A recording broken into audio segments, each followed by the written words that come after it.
Subhanallah. Subhanallah. فَإِن لَمْ تَكُنْ تَرَاهُ فَإِنَّهُ يَرَاكَ. Subhanallah. If you cannot see him, Ya Mu'adh, then know that Allah Azza wa Jalla is seeing you. Subhanallah.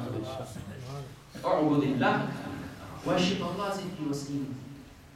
When we read the stories, when we read the ahadith of Rasulullah sallallahu alaihi wasallam and our pious predecessors, in the time of Hassan, in the time of Zunnun, radiallahu anhum ajma'een, the great awliya of the time from Egypt, from Syria, from Iraq, from Baghdad.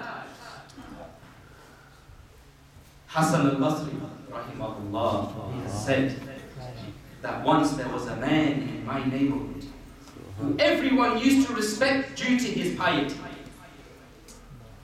This man, everyone knew that he had many children.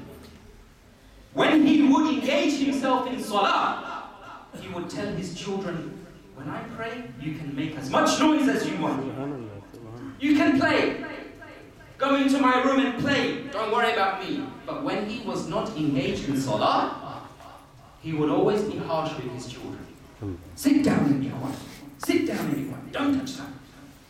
People knew of this in the neighborhood.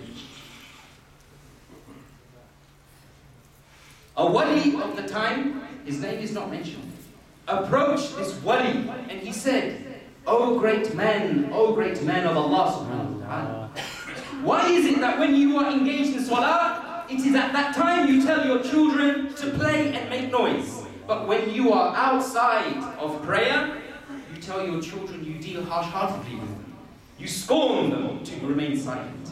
The wali in the time of Hassan al-Basri rahimahullah, this is in Ihya al-Muddin, in the revival of Islamic sciences, stated that wali turned around to them and he said, by Allah Azza wa Jalla, when I make the opening takbir, I do not hear nothing. Subhanallah. I do not hear a sound. These are the people that when they pray, they truly see Allah. Subhanallah. Do not take it literally. I am talking about the sweetness of worship, Subhanallah. the concentration, tarkiz as-salah, the concentration of salah. For my young brothers, I end my speech. Inshallah, we'll continue next week, inshallah, bi'idhnillah. For my young brothers, we know that the sun is scorching heat is out.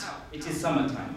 At the same time, indecency and nudity is prevalent among our societies today, isn't that? Is that so? So my brothers, one of the hadith, it doesn't take me 5 minutes to relate the hadith and elaborate on it. It can take me hours. But I will end my speech with this hadith, connected to this hadith in a way. Don't forget these words. Worship Allah as if you can see Him. How to attain this connection with Allah subhanahu wa ta'ala? How to attain this?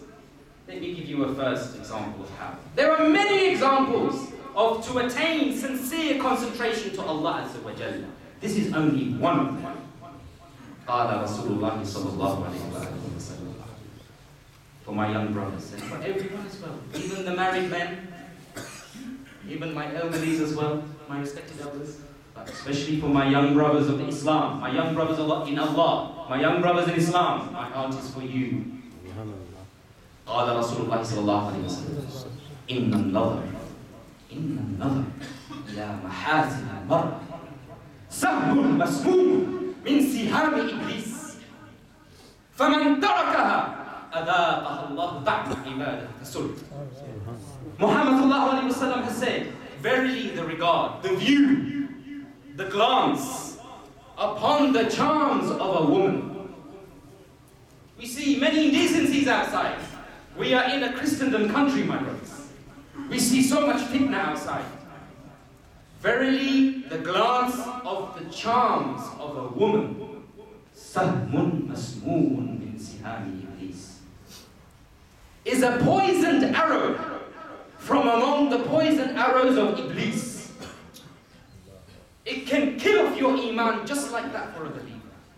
Muhammad sallallahu alaihi wasallam has also said that the beauty of a woman, when you look at it, غير mahram, someone who is not related to you, the view The view of her beauty and her charms is like a poisoned arrow inflicted directly into the heart of the believer.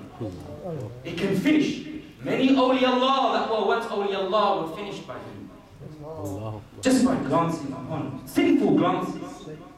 إِلَى مَحَاسِنَ الْمَرْءِ سَهْمٌ مَسْمُومٌ مِنْ سِحَابِ إِبْلِيسِ is a poisoned arrow among the poisoned arrows of Iblis. Now here, that was the warning. When you read in the Quran al-Azim, you want to talk, you want Allah to speak to you, you've spoken to Allah in salah, you want Allah to speak to you, then read the Quran al-Kareem. He is speaking to you directly. Inshallah, we'll speak about the benefits of the Quran, and may Allah give us all izzah for the Quran. Now here comes the admonition, just like the Quran as I say. Whenever Allah subhanahu wa ta'ala has warned us about something, al-Jahannam, وَإِن يَسْتَغِيثُوا يُغَاثُوا بِمَاءٍ كَالْمُهْلِ يَشْوِي الْوُجُوهِ, talking about molten lead being poured upon the faces of the ظالمون, those who were sinful against their own selves. What follows after? An admonition from Allah subhanahu wa ta'ala. An admonition always is to follow. Just like the divine hadith of Rasulullah sallallahu alayhi wa alihi wa sallam, he gives you an admonition. What can you do? What is the reward? فَمَنْ تَرَكَهَا, whomsoever, my young brothers, whomsoever turns away from sinful glasses, when he walks, he sees his own feet.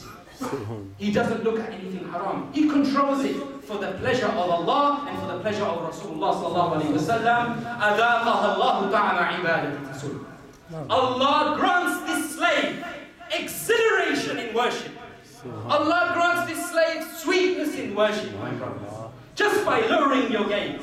My young brothers, I end my speech. When you walk the streets of Ilford, or if any of my brothers from Luton are here, if you walk the streets of Luton, lower your gaze and say in your heart, oh Allah, talk to yourself. Don't worry if people call you a madman. You're speaking to Allah. You are the soldier of Allah. You are the soldier of Muhammad sallallahu alaihi wasallam.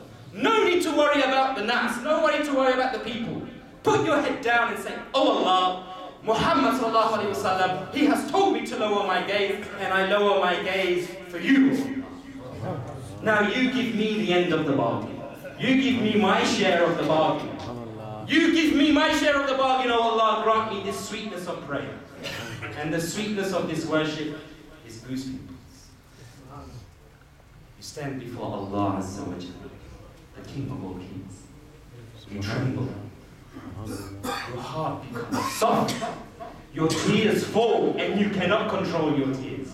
Wallahi, wallahi, by Allah, I sit on the mimbar of Rasulullah sallallahu alayhi wa sallam in God's house.